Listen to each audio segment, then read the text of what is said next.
Assalamualaikum warahmatullahi wabarakatuh. Halo semuanya, perkenalkan, nama saya Muhammad Faiz Bahtiar dengan NIM 12392300157 dari kelas MKS 2D. Di sini saya akan menjelaskan tentang efisiensi, alokasi, dan distribusi pendapatan dari mata kuliah Ekonomi Mikro Islam yang diampu oleh dosen Bu Fitri Zikraya MESY. Nah, untuk pembahasan yang pertama ada tentang pertukaran dan keseimbangan konsumsi antar individu. Tapi sebelum itu kita harus tahu dulu definisi tentang pertukaran dan keseimbangan. Nah, untuk definisi dari pertukaran dalam ekonomi adalah suatu proses saling memberi dan diberi, seperti contoh proses jual beli yang terjadi di pasar. Konsumen membeli kebutuhan hidup di pasar dan menukarnya dengan uang yang dibutuhkan oleh penjual, juga memenuhi kebutuhan hidupnya. Untuk definisi keseimbangan umum merupakan keseimbangannya harga beli terhadap harga jual. Seimbangnya permintaan barang dengan penawaran barang, dan juga keseimbangan antara pendapatan dengan pengeluaran yang terjadi. Nah, selanjutnya ada pertukaran dan keseimbangan konsumsi antar individu. Dapat kita asumsikan pada dua individu yang mengonsumsi dua macam komoditas yang total penawarannya tetap, dapat dilihat pada gambar di samping. Untuk mempermudah pembahasan, keseimbangan konsumsi antar individu tersebut, maka kita gabungkan kedua ruang konsumsi individu 2 hingga 180 derajat. Maka kita akan mendapatkan sebuah kotak yang berisikan ruang konsumsi untuk kedua individu. Dengan tidak mengubah letak titik origin, maka kita melihat bahwa titik origin baik OA maupun OB, maka semakin tinggi tingkat kepuasan konsumsi. Nah, untuk pembahasan kedua ada kesejahteraan sosial. Nah, di dalamnya terdapat ada utility possibility frontier, yaitu konsep yang digunakan secara luas, serupa dengan batas kemungkinan produksi yang lebih dikenal. Grafik menunjukkan jumlah maksimum utilitas seseorang berdasarkan setiap tingkat utilitas yang dicapai oleh semua orang dalam masyarakat, seperti gambar yang ada di samping. Nah, selanjutnya ada production possibility frontier. Production possibility curve atau kurva kemungkinan produksi adalah representasi grafis dari jumlah produk yang berbeda yang bisa diproduksi oleh bisnis atau ekonomi berdasarkan pada sumber daya yang dimiliki. Kurva ini cukup membantu dalam mengilustrasikan trade-off antara menggunakan lebih banyak sumber daya dalam satu produk di atas lainnya. Contoh kurvanya seperti yang ada di samping. Nah, untuk selanjutnya ada kurva iso-welfare, yaitu konsep dalam ekonomi kesejahteraan yang menggambarkan hubungan antara alokasi sumber daya dan distribusi kesejahteraan di masyarakat. Kurva ini menunjukkan kombinasi alokasi sumber daya yang menghasilkan tingkat kesejahteraan yang sama bagi semua individu dalam masyarakat, meskipun distribusi pendapatan atau kekayaan mungkin berbeda. Dengan kata lain, kurva iso-welfare menggambarkan kombinasi titik di mana tidak mungkin untuk meningkatkan kesejahteraan satu individu tanpa mengurangi kesejahteraan individu lainnya. Ini merupakan salah satu alat analisis penting dalam pembahasan kebijakan ekonomi dan distribusi pendapatan. Selanjutnya ada maksimalisasi utility possibility frontier dan produksi possibility frontier. Diasumsikan bahwa utility A dan utility B sama pentingnya bagi masyarakat. Atau dengan kata lain, setiap pengurangan satu utility akan menambah satu utility B. Atau dengan kata lain, slope isowelfare yaitu optimal solution pada titik A, yaitu pada saat persinggungan kurva isowelfare pada utility possibility frontier. Contohnya seperti kurva di samping. Nah, yang terakhir ada Pareto efficiency.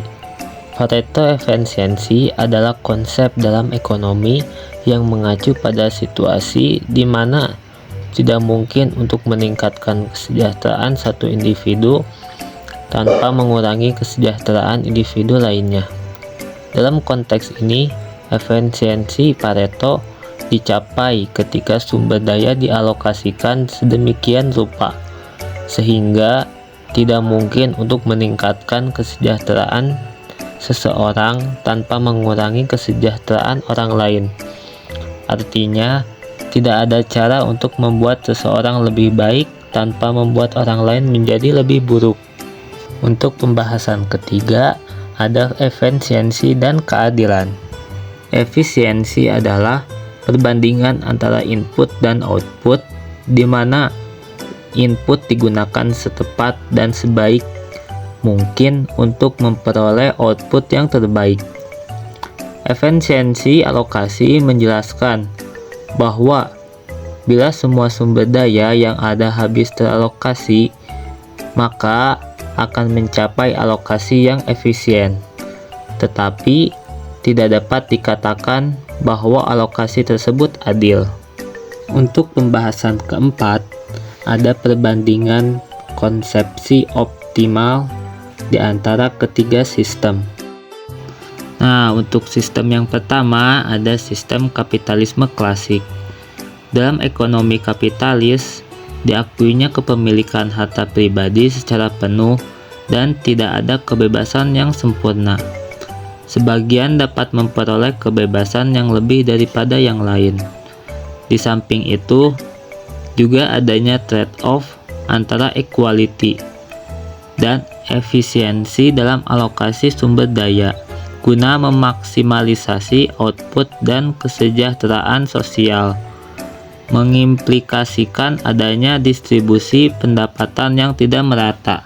Nah, untuk sistem yang kedua ada sosialisme klasik, yaitu sentralisasi kebijakan yang digabungkan dengan kebijakan redistribusi oleh perencana sosial akan menimbulkan masalah inefisiensi, produktivitasnya yang rendah, dan tidak adanya insentif untuk bekerja yang disebabkan karena mengecilnya utility dan production possibility frontier. Apabila perencana sosialis mempertahankan harga produk tetap, peningkatan endowment B melalui kebijakan centralization cum redistribution membuat kenaikan tingkat kepuasan B dengan menambah jumlah output dengan tingkat kenaikan yang semakin menurun. Pada harga tetap, penurunan endorsement A akan menyebabkan penurunannya tingkat kepuasan A dengan tingkat penurunan yang semakin bertambah. Nah, untuk perbandingan sistem kapitalis dengan sistem sosialis adalah kapitalisme dan sosialisme memiliki pendekatan yang berbeda dalam mengatur ekonomi dan menangani masalah distribusi kekayaan dan kesejahteraan masyarakat.